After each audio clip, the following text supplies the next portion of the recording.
Responsive multi-story structure with and without of expansion gap for wind loading and dynamic analysis. Abstract. Nowadays buildings are analyzed and designed by the different software such as STAAD Pro, Etabs, SAP 2000 etc. The latest practice for designing the buildings are Etabs and STAAD Pro because of their best user interface. In our case the building we are analyzing with the help of STAAD Pro by the use of different codes for earthquake, wind, and service loads etc. This paper presents an investigation on behavior of multi-story building with and without expansion joint by creating 8 different model which includes the shear wall, response spectrum analysis, wind analysis etc. Keywords: expansion joint, shear wall, response spectrum analysis, wind analysis etc. 1. Introduction. In order to design a structure to resist wind and earthquake loads, the forces on the structure must be specified. The exact forces that will be occur during the life of the structure cannot be anticipated. Most national building codes identify some factors according to the boundary conditions of each building considered in the analysis to provide for life safety. Where there is another technique to resist or to minimize the ground motion effect on earthquake is to provide the expansion joints on the building. The codes say that it is compulsory to provide the expansion joint at every 4-5 m if the building is more in length. The term expansion joint as used refers to the isolation joints provided within a building to permit the separate segments of the structural frame to expand and contract in response to temperature changes without adversely affecting the building's structural integrity or serviceability.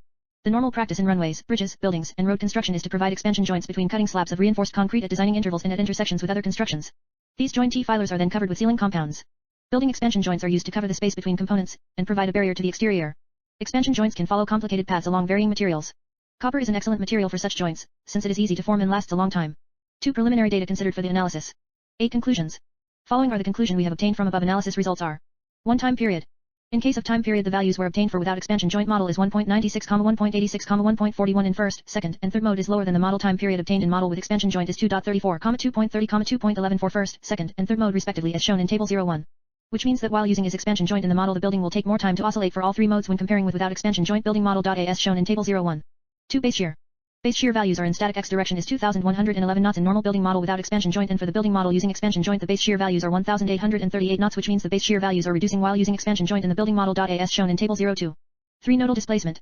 A. While considering the is 875, 1987 and 875, 2015 for the wind load the obtained results indicate that there is no measure different in the displacement but the values obtained by using 875, 2015 are quite lower than that of is 875, 1987 as shown in table 0.03,04 in wind x and wind z direction.